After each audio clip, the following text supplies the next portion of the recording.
Buenas tardes, somos estudiantes de la Universidad Estatal a Distancia y presentaremos un audiovisual expositivo grupal sobre el caso contencioso Caso T versus Ecuador 2004 de la Corte IDH. Buenas noches, compañeros, profesor encargado. Para entender qué es un mecanismo asignado en el ambiente internacional, tenemos como ejemplo el caso contencioso. Imaginemos la historia de este individuo, llamado José Alfredo Tibi, quien alega violaciones a sus derechos humanos de parte del Estado ecuatoriano. En este caso, detallamos documentación clave de la sentencia número 114 de la Corte Interamericana de Derechos Humanos, donde se ilustra perfectamente todo este proceso. Un caso contencioso. Esto es un procedimiento judicial donde se presenta una demanda contra un Estado ante un tribunal internacional. Aquí la Corte Interamericana evalúa si Ecuador fue responsable de una detención ilegal y arbitraria contra el señor Tibi, y quien también alega la falta de garantías policiales y la ausencia de una protección consular. La Corte, tras analizar pruebas y responsabilidades del Estado, encuentra que estas actas encuentra actos y testimonios, determinando la responsabilidad hacia el Estado. Esto culmina en una sentencia que busca reparar sus daños y establecer la verdad. Así, en el caso de Tibi, es un claro ejemplo de cómo la justicia internacional opera para defender los derechos individuales. Bueno, mi nombre es Luis Alberto Picado Levi. Hablaremos sobre los hechos en el caso Tibi versus Ecuador. ¿Quién es Tibi? Su nombre era Daniel David Tibi, un hombre de nacionalidad francés que vivía en Ecuador. Se dedicaba a la comercialización de piedras preciosas y artes. Estos hechos son el 27 de septiembre de 1995, cuando en un control de migración, agentes de Interpol detienen al señor Tibi. Se le acusa presuntos actos conexos al comercio de drogas y se le dio la pena de privación durante más de 2 años. ¿Cuáles son los hechos claves en este caso? El señor Tibet fue víctima por una privación de libertad ilegal, una falta de garantías procesales y maltrato y actos de tortura. Esta privación de garantías procesales da inicio a lo que es el caso de Tibet versus Ecuador. El mecanismo asignado.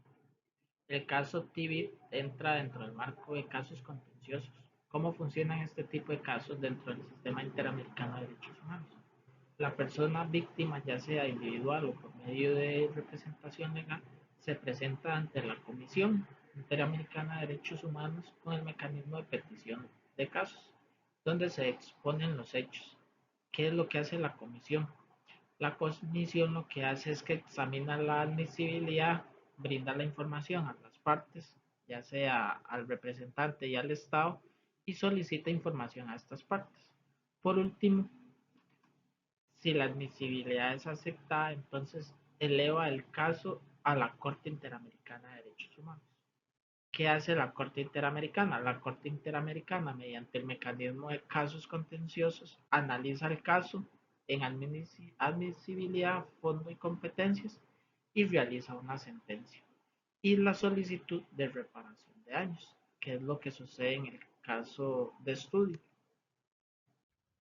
Derechos analizados. De estos podemos identificar el primero, que sería el derecho a la libertad personal, ya que en referencia a estos artículos se le privó de la libertad al señor T sin justificación alguna de los cargos en su contra y de manera arbitraria. El segundo sería el derecho a la libertad personal y protección judicial, ya que respecto a ello se evidencia la violación de los artículos por parte del Estado, también la ineficiencia de garantizar los derechos de la persona y la inexistencia de un recurso judicial efectivo contra los actos violatorios.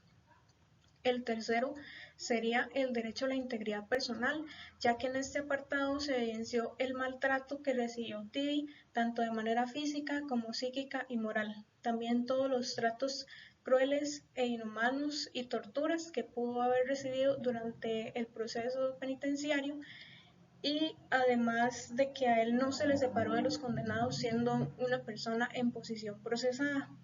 Ejemplo de esto anterior se puede evidenciar la pésima atención que recibió Tibi durante sus necesidades y también los derechos. También podemos ejemplificar las lesiones que tuvo durante el momento en el que estuvo en los sistemas penitenciarios, ya que esto representa la violación que hubo a los artículos de la Convención Interamericana contra la Tortura. El cuarto sería el derecho a la integridad personal. Pese a que Tibi estaba en una posición de inmigrante, él fue detenido y sus familiares no conocían su paradero, por lo que esto violentó dicho artículo y produjo angustia y temor para la víctima y sus familiares.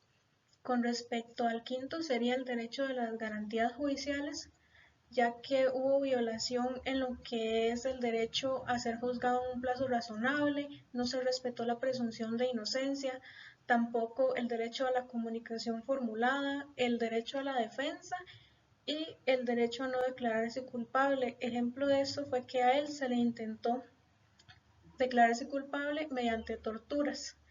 Y por último sería el derecho a la propiedad privada, ya que por último se estima que se violentó dicho derecho debido a que cuando Tibi fue detenido, sus pertenencias se incautaron y estas no le fueron devueltas. Muy buenas, me presento, soy William Núñez Rojas. Dentro de los principales instrumentos que logramos identificar están los principios de protección para las personas sometidas a prisión o detención de la ONU. También el Pacto Internacional de Derechos Civiles y Políticos.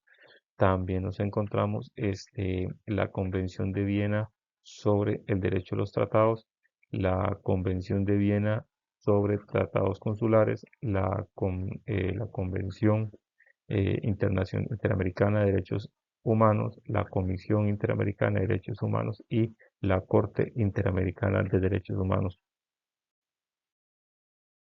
Asimismo, dentro de los instrumentos nos encontramos diferentes artículos. Vamos a mencionar unos brevemente. En la Comisión Interamericana de Derechos Humanos, el artículo primero nos dice que todos los estados están obligados a regular y respetar los derechos establecidos en la Convención.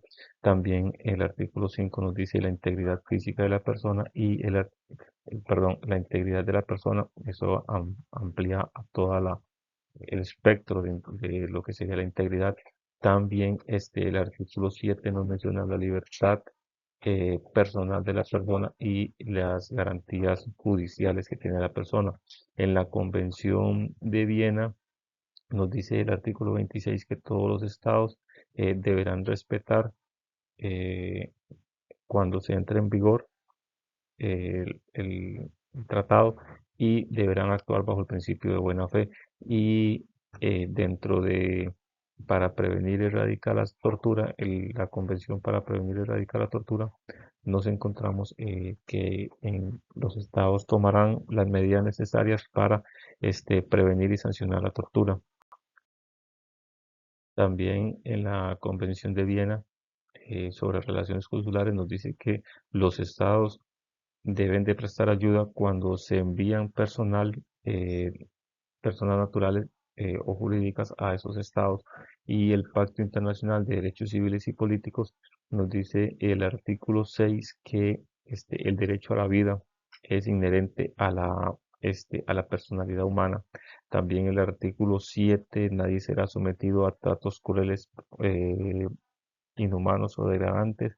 Y el artículo 9, que todo individuo tiene derecho a la libertad y seguridad personales. Esos serían dentro de los principales artículos que identificamos dentro de las diferentes convenciones y tratados y pactos internacionales que se gestan en derecho de las personas. Muchas gracias.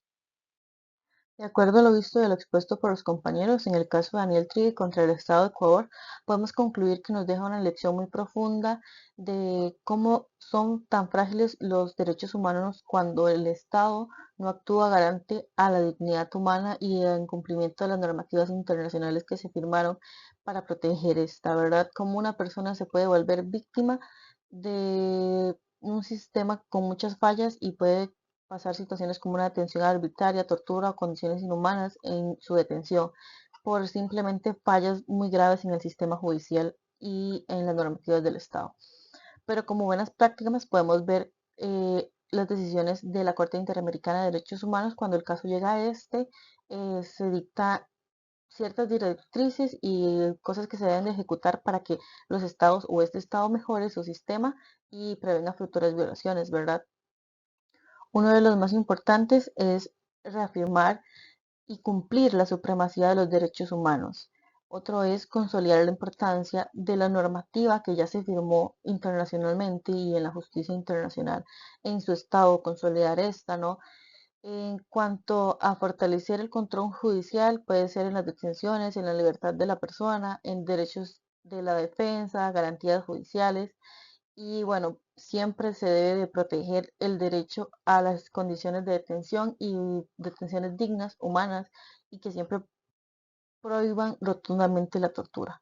Por ende, este caso y las directrices que la Corte Interamericana de Derechos Humanos dictó nos enseñan cómo se debe de ejecutar una buena directriz y un buen plan para que los derechos humanos y fundamentales se cumplan en cada estado con un sistema judicial justo y respetado.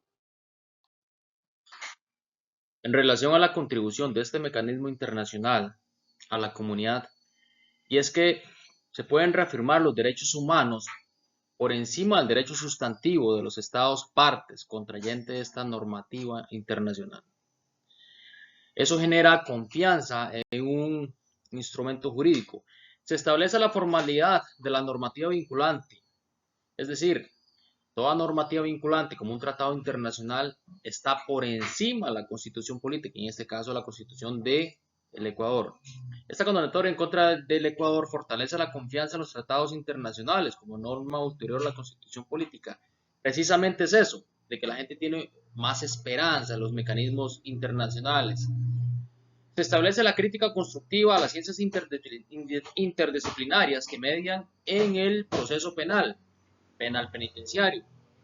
Es que se hace una crítica para fortalecer todo lo que tiene que ver con en materia de reos, medicina, psiquiatría, psicología.